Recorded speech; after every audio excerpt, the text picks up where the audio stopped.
En tout cas, dans l'émission Yalelo, on a toujours édifié. Vérité, lorsque Bimara, n'a pas épine, la mité m'a battu missus. Après, à propos de l'objet que non, c'est Marie Nissam, ton avec un vie.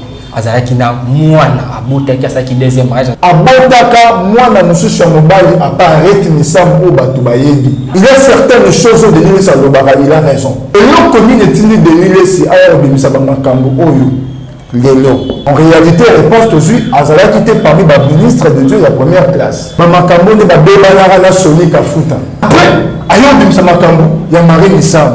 La lobaka ya moté. Et azo bimisa au corps. Lorsque les propos de Soni Kafuta envers Zaki Mabé. Par rapport à Yanda Lobby qui m'a dit que ils ont lié à Soni Kafuta en quoi? Mais tout ça, quand même. C'est toujours le commandé de respect des morts. Denis ça comme déborder la limite. Et la Congo, ça va DJ Arafat. Marie Nissam va bota bon. Et ça les Bissoni. Et édifier Bissoni. Tout est dans la photo qui est dans le wapi. Quand on est dans une émission, on est dans la bateau. Vie privée à mon temps, c'est tout le monde va pouvoir. Papa va s'en aller dans mon wéité. Marie Nissam va bouter c'est que Soni Kafuta.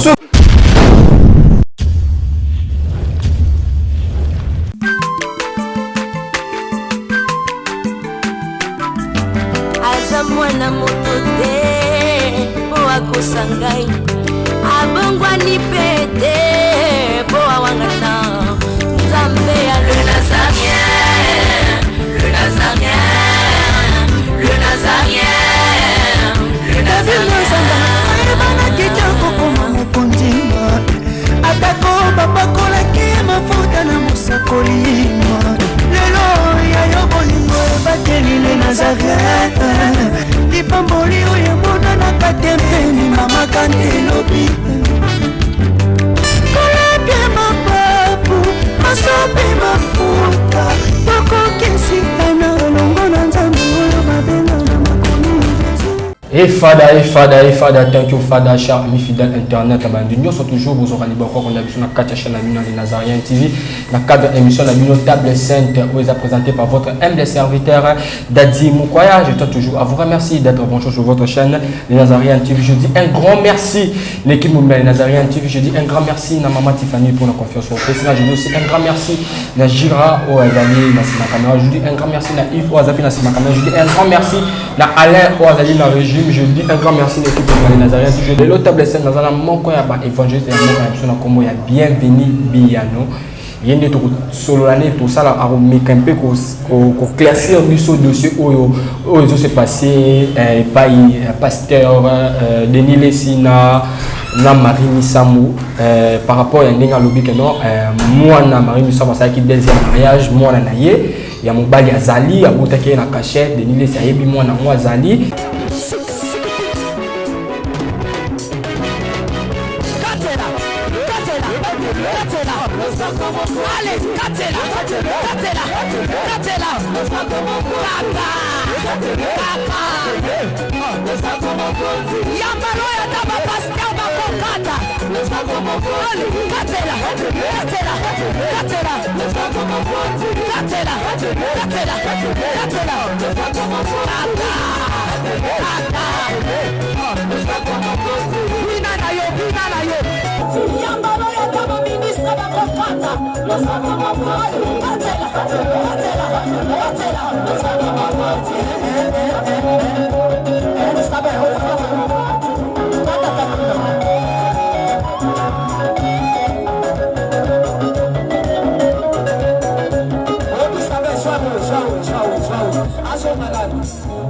Allez, Eli.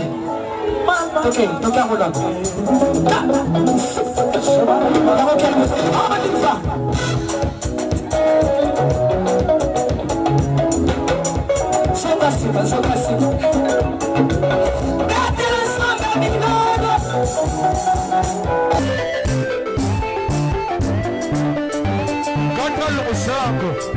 Nazokatela nzambe losako na sesiko.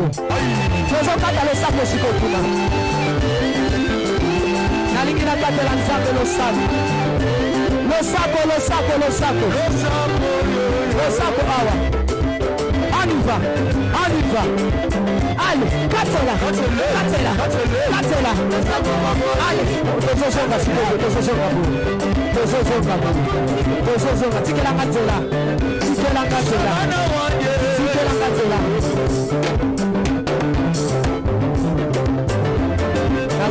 s'il vous plaît,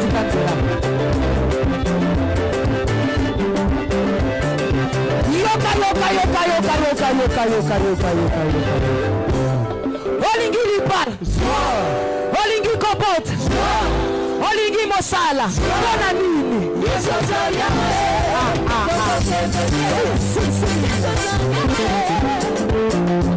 Sans plus tarder, donc directement, coupé ça l'homme de Dieu, évangéliste, bienvenue Biano. Bonjour l'homme de Dieu. Bonjour Dadi Mokoya d'Arkane. Santé l'homme de Dieu. Dieu fait grâce, on est là. Nous avons besoin de la mission, on est là. Moi, j'ai dit par rapport à votre Libango à la catéchène la mission. Voilà, un mot gentil, c'est que nous avons pas la bâtonnière sur Bazui Libango la Nabiso. En tout cas, dans l'émission Yalelo, nous avons toujours édifié car en dengue zalara. Nous avons édifié bâtonnière sur Bazui Libango la Nabiso parce que il faut que vous ayez un ministre de Dieu, tant que les canabas émission du Bosso et Bateau. Ils ont raté pour Alukaru, pour Missala Buzz. Ils ont raté pour Amikot Sanakata polémique. Mais ils ont raté pour l'édification. Vous allez prendre.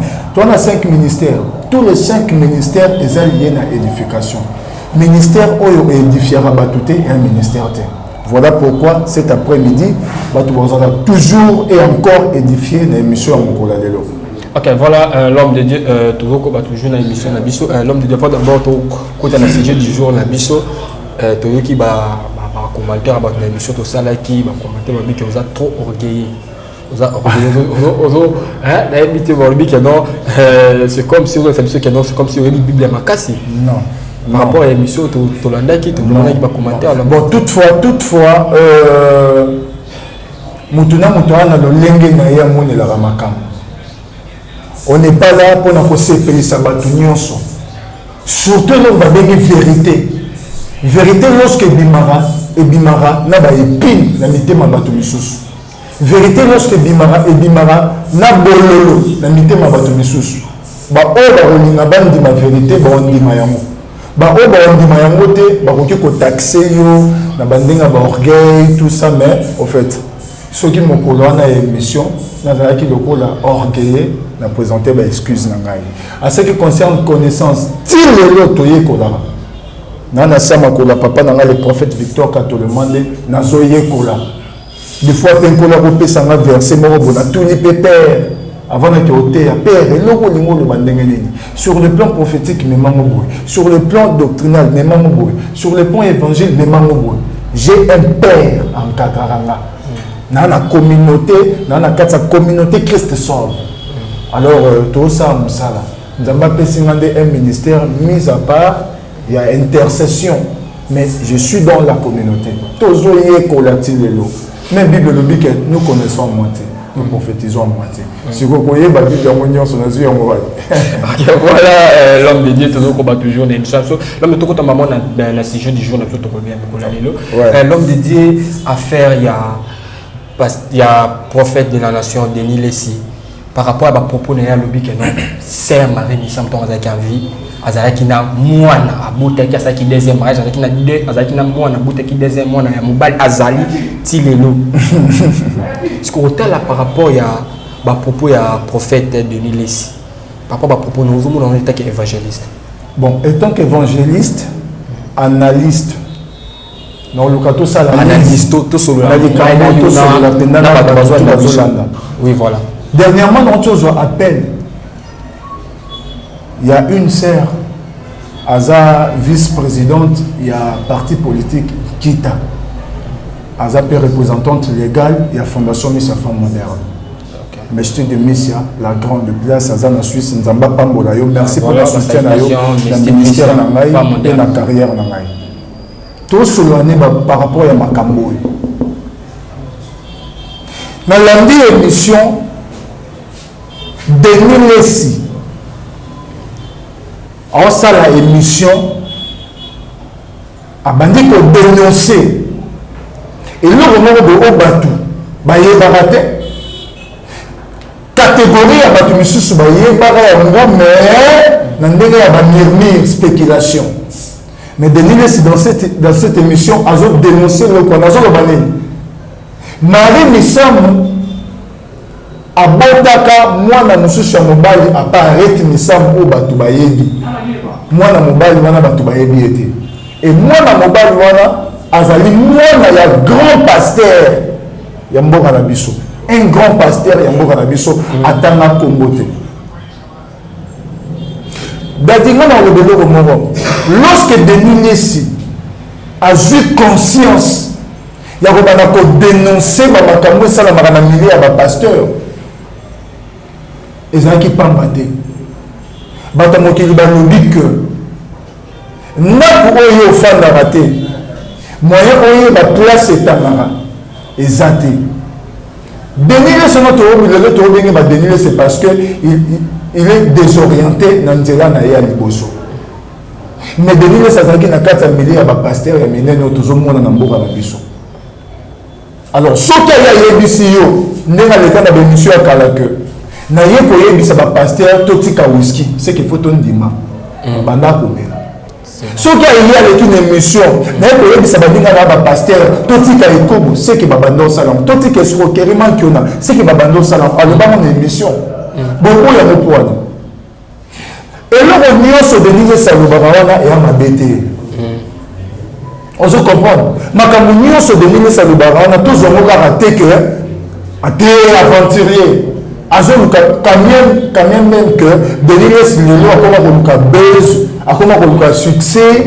Donc à mon que réputation même des débat et Koufa, il y a comment on sait de n'importe quoi. Oui, on a trouvé que ça bongo. Mais nous serons venus à la TV et ça va à l'écouter. Mais nous serons à la TV et ça va payer à la soloté. Il y a certaines choses de nous il a raison. Je n'ai pas dit qu'il il a raison. Toujours comme la communauté, il y a toujours une canne. Cacité, c'est la analyse. Voilà. Tant qu'on le bien, il y a bongo, bobato. Bon, en tout analyser ensemble. Et l'autre commune est une de l'île si ailleurs de Misabama Kambo Oyo, Lelo. Parce que Denis Sabani dans ma famille, le canal média pour dénoncer les pasteurs, les acteurs en Moutaki Cameroun. À quoi ça m'a ramené pour la simbité pour qu'il m'a dit Kinshasa. Mais escroquerie, la prison, déjà il est bâti. Côté évangile, la confiance n'a été. À quel moment on est en Cameroun? Na Cameroun, il peut s'y mettre à Zoma. Lorsqu'à Zongi Awa, après voyage dans le Cameroun, il a dénoncé. Mais depuis Kalawana, pour l'interview, c'est que l'eau depuis Kala, au moins nous qui analyse, tout se poser la question. Pourquoi pas aujourd'hui? Et qu'est-ce qui a poussé Denis Nessi à Bimisa Makabouya, Marie Missamou, à Botanouana, na un grand pasteur, à deuxième mariage, mais mariage en cachette. Pourquoi nous sommes lelo?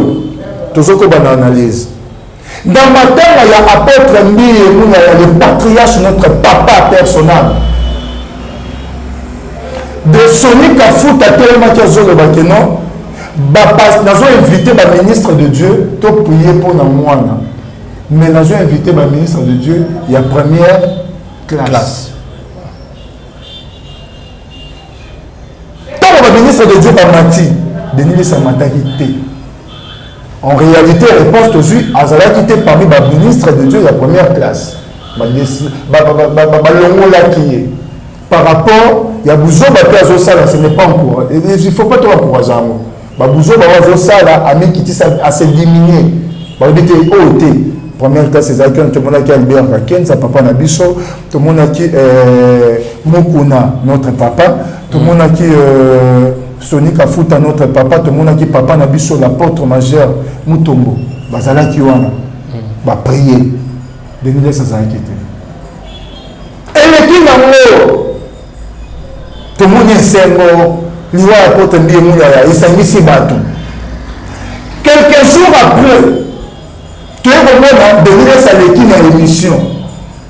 À l'obédié, à la canne. Bamakambo ne va pas na Sonic Afuta. On a des de solo. Voilà des papa. Ouais, vas-y. Moi na rôle gâté na écran, n'attend ba kumba ba tout, ouais ba preuve. Ba ko kama penalty. Oui. Mais ton rôle ba boy non la ba émission ça. Ba makama ba premier ministre ya première place on est au béga na ranae. On a matama ya porte mbi ya zolo ba ke ba ministre à première place, na ba disqualifier nga. Après, ayo bimisa makambo ya Marie Missam. Oh. Mais tout ça va analyste. Depuis qu'il y a le bas qui a monté ma manière de dénoncer les anti-valeurs selon lui. Kala. Après matin, il y a apôtre Abali Kobimisa Makambu, il y a Marie Missam depuis qu'il y a le bas qui a monté. Et Azo Bimisa au corps. Azo Bimisa lorsque les propos ya Soni Kafuta envers rien, Zaki Mabé. Non, il y a Kiti na ba mesa. Ah. Atanya ukondoko.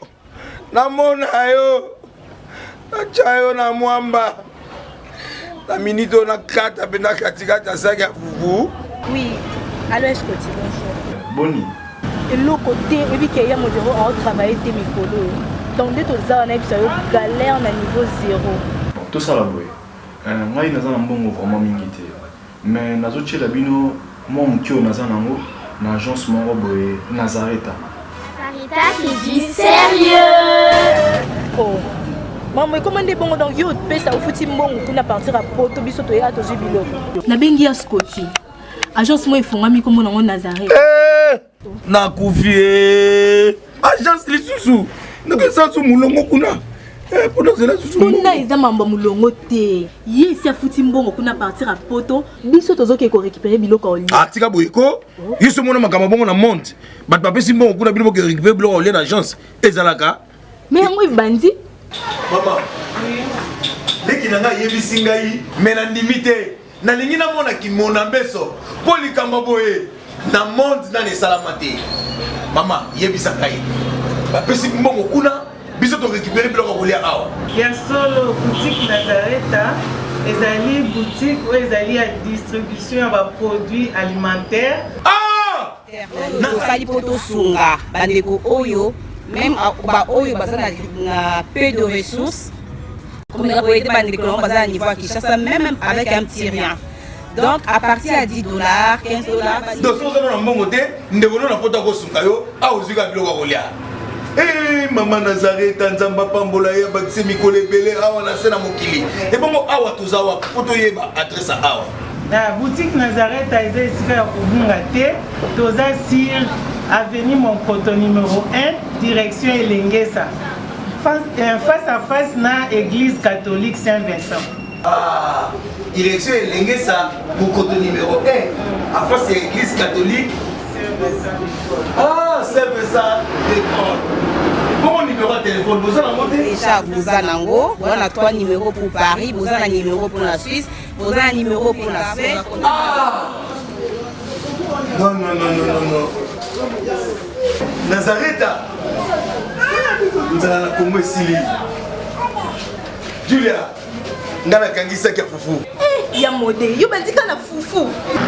Oui, pour la Nazareta, tu as un système en bimbi, na mbongo shingo. Bon, ok. Vous allez Silio. Sarita qui dit sérieux. Ok, voilà, juste, on continue la carte, tu sais qu'est-ce que à propos il y a des nids ici par rapport à il y a lobby qui m'a dit ça va dans moi ils ont lié na Soni Kafuta en quoi mais tout ça pas pour Soni Kafuta écoute en quoi Mais tout ça va se battre quand même. en quoi On a les qui sont pendant le bac babado le bana Soni Kafuta makamwana et moi on a déjà acquis des nids ça va pour s'adresser. Oh, parce que ça par rapport à la propos il y a papa Soni Kafuta le général. Denis Lessi a Siliki a bimisé le côté où battre ce qui est la vérité, ce qui est la solo. c'est tout ça bah analyse si je comprends bien si peut battre on a biso ba comprendre bien par rapport à propos na yo au niveau ba que non c'est que moi na wana mon pasteur ou amener Marie Moussa Mabutere c'est que ça Soni Kafuta ce qui Denis Lessi est moi le bima kambatani kombote qui suis ngana ki oloba que ça Soni Kafuta ngana on ça émission à lelo. Et ça c'est pas vraiment le rôle évangélique mais ils analyse toujours ça là dans son même bateau va comprendre quelque chose parce que même sur le terrain on si quoi bateau ba moi moi siko et pas de ça analyse selon bango ah ok moi nana zaki nan makambo Denis Lesa azoyebeza ya solo to ya lokuta mpo na nini ntango Denis Lesa alekaki alobaki baanti valeur ya bato mosusu tondimaki mpe toregretaki so alobi eloko toboya ngo tondima ngo eza ya solo to ya lokuta pourquoi alobi ngo kaka na moment oyo bato basala analyse eloko ya mibale idée eza malamu de ma démarche eza mabe dadi c'est toujours au Congo nde bato bazalaka na barespect de mort te Denis Lesa akomi kodéborde balimite aokanisa ye naza pour ye naza analyste nabandi awa natalisi mpe démarche bato totaxaka bato te awa mpe totala na kote na bolamu na ye toya mpe kota mabe na makambo mare misamu eza kaka na Congo nde bato bazalaka na respect ya bamort te Denis Lesa alobi ke Marie Misamu azalaki mpena pire ngai mwana na ngai totambola na ye c'est mon ami c'est ma meilleure amie alobango na émission mais sikoyo meilleure amie na yo na respect ya mémoire na ye akokaki koloba makambo te na média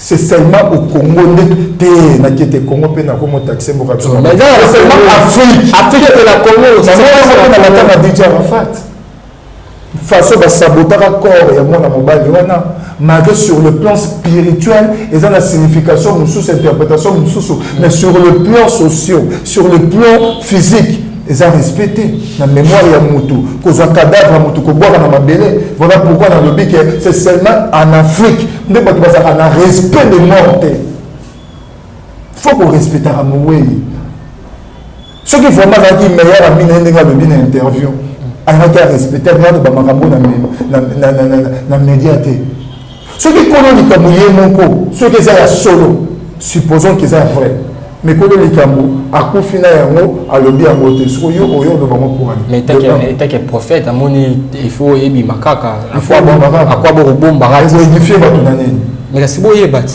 to yeba koto ke nango wapi pour ça la biso nini Marie Misamu bota bon et ça la biso nini édifier biso nini botika kobenga bato mosusu baprophète bango mérité yango te passé na ministère na bango baa na édification te prophète Denis Lesa olekaka na baémission édifiaka bato nini koleka dans une émission oloba na bato vie privé ya moto ampesi motu moko akufa papa basambaka na mowei te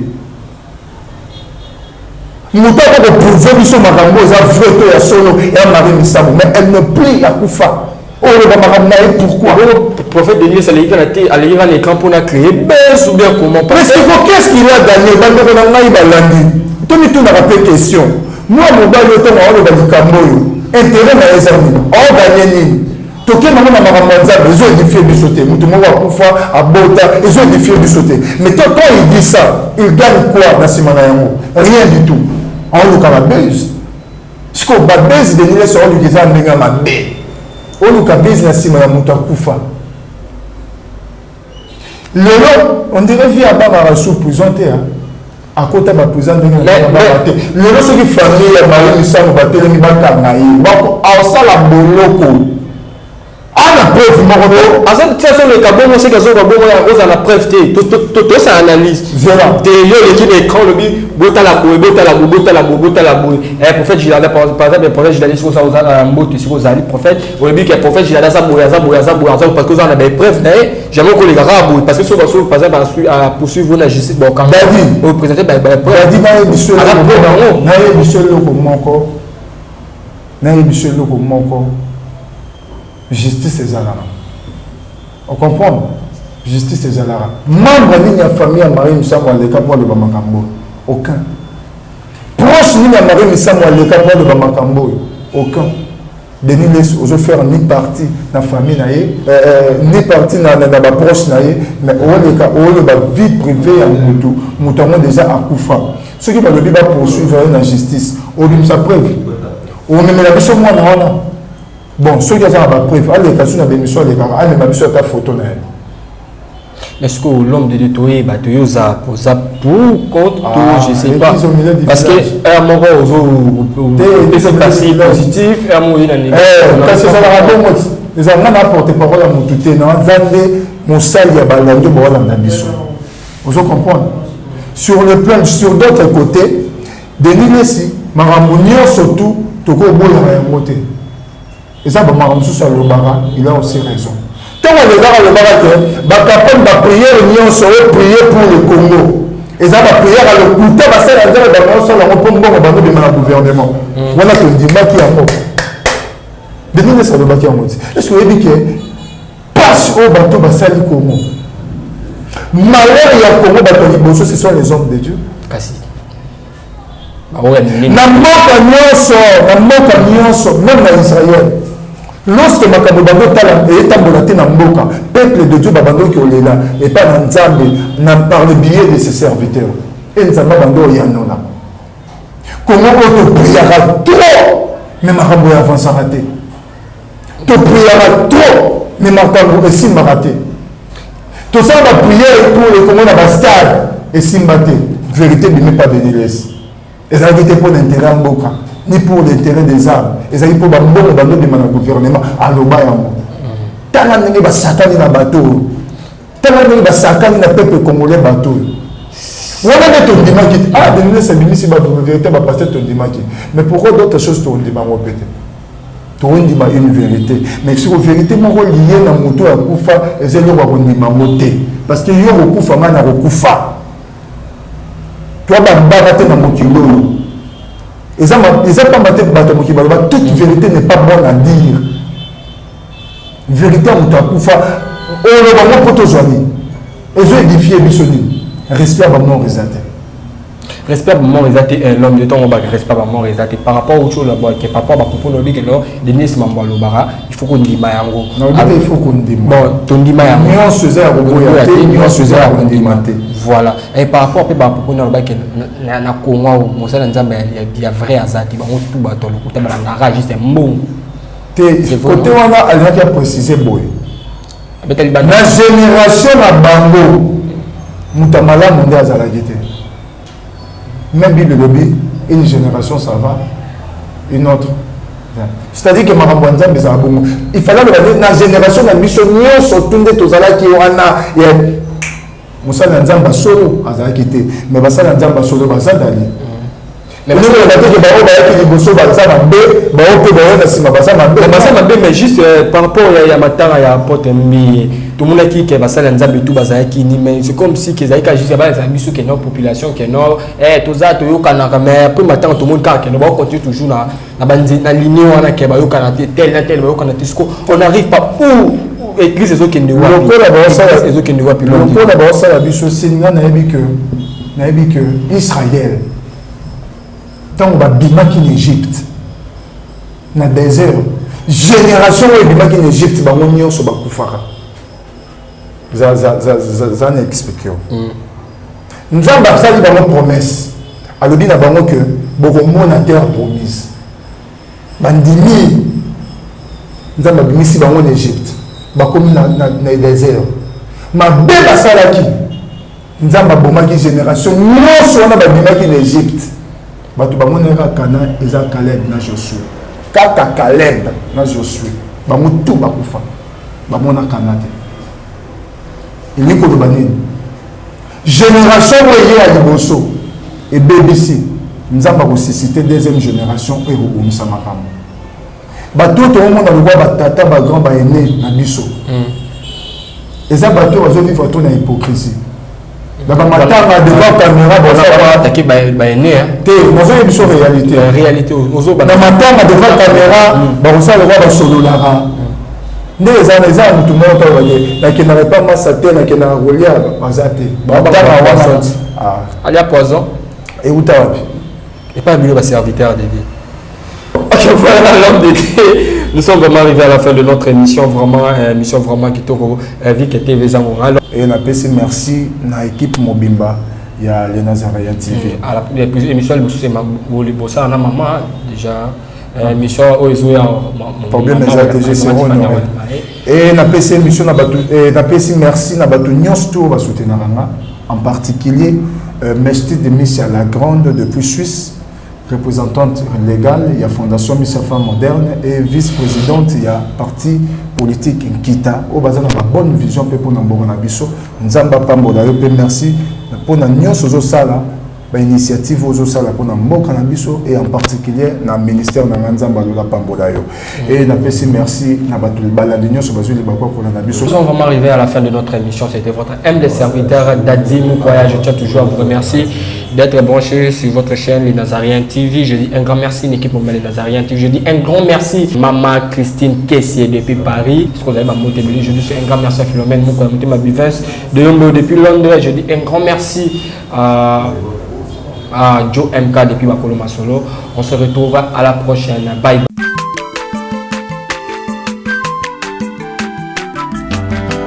Mwana moto te po akosangai abongwani pete po awangata Nzambe ya le Nazarien, le Nazarien, le Nazarien, le Nazarien. Bana kitoko koma mokondima atako babakolaki mafuta na mosakolima lelo ya yobolingo ebateli le Nazarien lipamboli oyo monana katempeni mama kandelobi kolebe mapapu masope mafuta tokokesikana longo na Nzambe oyo babenga na makomi